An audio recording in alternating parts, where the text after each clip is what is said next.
Justicia que tiene que ver con la suerte del ex ministro de Planificación, Julio De Vido. Sí, exactamente, una decisión muy importante de la Corte Suprema de la Justicia porque se confirmó la condena de Julio De Vido en la tragedia de Once. 4 años por administración fraudulenta, básicamente, ¿qué quiere decir? La asignación irregular de fondos públicos a las empresas que debían prestar el servicio y la falta de control. Acá se asignó de manera irregular la plata y además no se controló, no se controlaban las inversiones y que por supuesto las unidades estuviesen en perfecto estado. La Corte ayer confirma la condena de los tribunales que venían condenando a Julio De Vido. Cuando la Corte confirma una sentencia, no hay nada por encima de eso, es la última decisión final y por lo tanto el Tribunal Oral Federal número 4 ayer ordena la detención de De Vido y le dice: mañana jueves, el día jueves te tenés que presentar en Comodoro Pi, después vamos a ver si queda formalmente detenido o no, en base a que De Vido puede pedir la prisión domiciliaria por tener 75 años y por sus condiciones de salud, pero ayer se produjo un hecho importante que es la confirmación de la condena de Vido en la causa de la tragedia de Once. El título es De Vido preso, finalmente, después de tantos años de investigación, del juicio y finalmente de estas idas y vueltas que siempre tiene cualquier condena hasta que lo ratifica la Corte Suprema de Justicia. Ahora déjame agregar algo.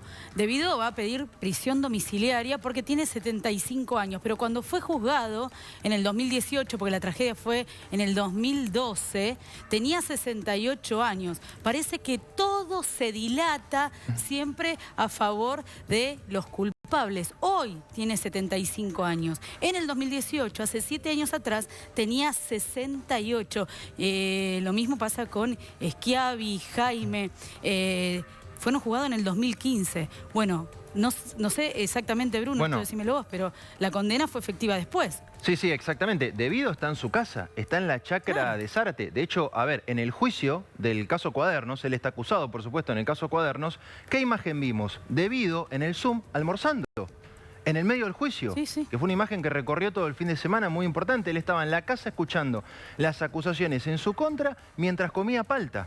Una imagen que generó indignación. La casa que tiene... con Paula fuimos una vez a una casa enfrente de una conocida, que no tiene nada que ver con De Vido, por supuesto. Nos dijo, enfrente ahí vive el ministro Julio De Vido. Sí. La chacra en la zona de Lima, en la provincia de Buenos Aires, es impresionante. Ahí pasaría sus días en prisión si efectivamente le dan la domiciliaria o en el domicilio que fije, ¿no? Exactamente. Esto es un trámite judicial. Llegar a esta condena no fue un trabajo fácil. Por un lado para la justicia en la investigación y por otro lado para los familiares de la tragedia de Once, para quienes perdieron a sus seres queridos. Fue un trabajo muy, muy grande que hicieron todos los familiares en bloque, más allá de las diferencias. Y quien estaba al frente, una de las que estaba al frente justamente en este trabajo de conseguir justicia fue María Luján Rey, por su hijo. Su hijo es una de las víctimas de la tragedia de Once.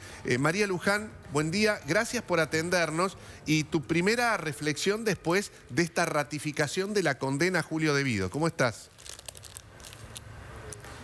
Buenos días, Mario.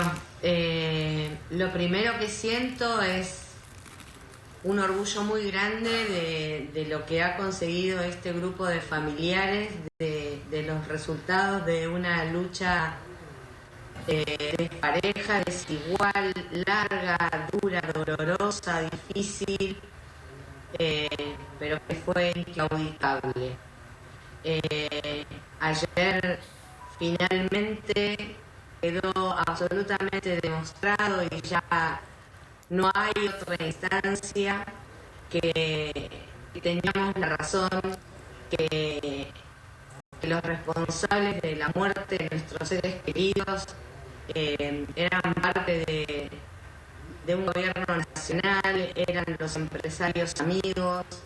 Tardamos mucho, fueron 2 juicios muy largos y la ratificación de esta condena, Mario, ya 7 años después de que se lo condenara al ex ministro de Planificación y Transporte. Julio De Vido fue condenado hace 7 años. Tardamos 7 años para que quede firme su condena. María Luján, ¿qué fue lo más difícil en todos estos años? ¿Con qué es lo que más tuvieron que lidiar los familiares para finalmente llegar tarde o muchos años tarde a esta instancia. ¿Qué fue lo más difícil? Bueno, es difícil transitar esta lucha con el dolor a cuestas. Es difícil enterrar un hijo, en mi caso, hace que levantarse todos los días sea un gran desafío.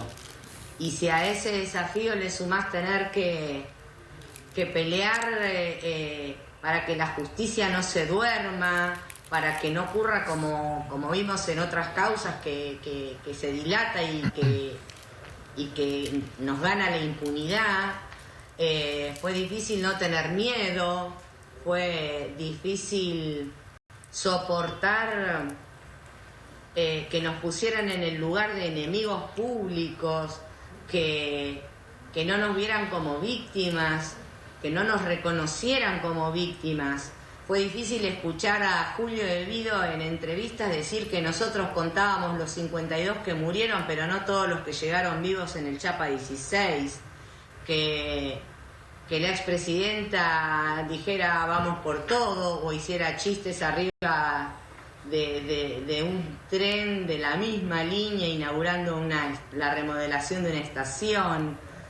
Fue difícil incluso esto que decía Bruno, ver en estos días a Julio de Vido enfrentando un juicio por otra causa inmensa de corrupción, comiendo, como diciéndole a todos los argentinos, esto ni me quita el apetito.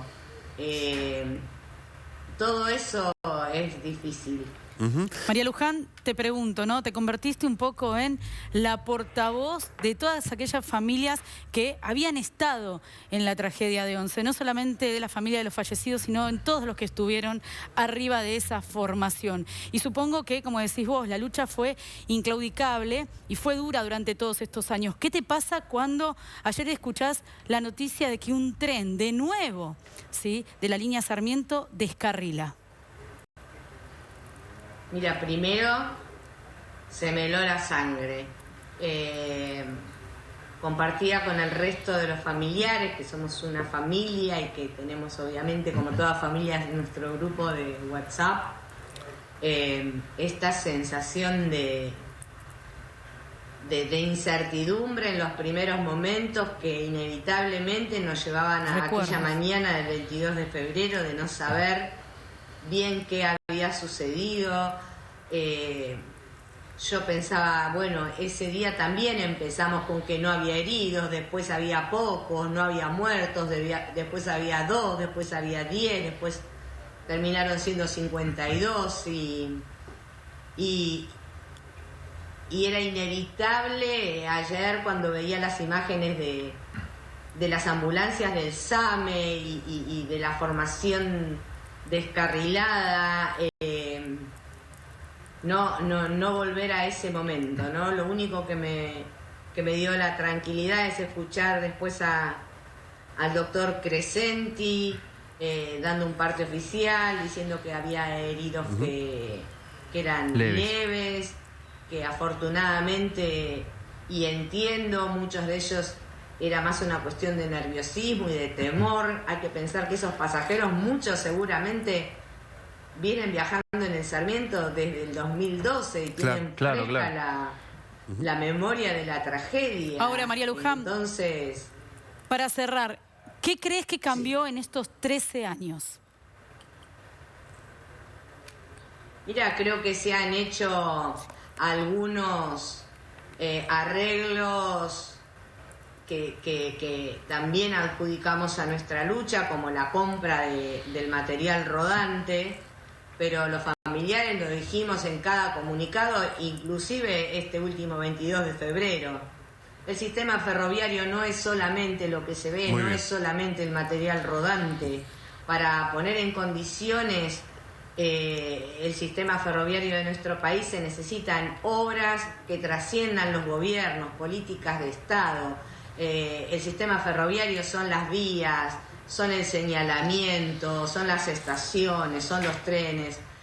Por eso siempre y en cada comunicado, como desde el primer día, instamos a que quienes estén en el gobierno piensen en una política que los trascienda, piensen en las obras necesarias y escuchen fundamentalmente a los trabajadores ferroviarios y a los usuarios cotidianos, porque son los que saben realmente lo que está pasando. María Luján. No podemos agradecer a la suerte. Te queremos agradecer mucho. Quiero hacer un solo paréntesis muy cortito y retomar una charla que tuvimos el año pasado en la cena anual de ADEPA, no sé si te acordás. Muchos familiares murieron sin ver esta situación. Es decir, que murieron sin que pudieran por lo menos saber que se había hecho justicia por los suyos. Y algunos otros, como en el caso de María Luján, lo pagaron muy fuerte, con su cuerpo. María Luján sobrevivió a un cáncer hace no mucho tiempo, en un tratamiento que fue tremendo, terrible, con una aspiración que es ver crecer a su nieta. Y el año pasado cuando nos encontramos, hablamos por supuesto de la tragedia, hablamos de cómo estaba la causa, de que todavía no estaba la ratificación de la Corte, y me quedó una frase que yo la quiero compartir con ustedes. Me dijo María Luján: yo creía que mi cuota de sufrimiento ya la tenía cumplida con la muerte de mi hijo. Sin embargo, ahora estoy en este otro desafío y encima, en el medio de un cárcel que la demolió, tengo que seguir pidiendo justicia. Ese día acaba de llegar, que es el día de la ratificación de la Corte de que los culpables efectivamente son culpables. Gracias, María Luján.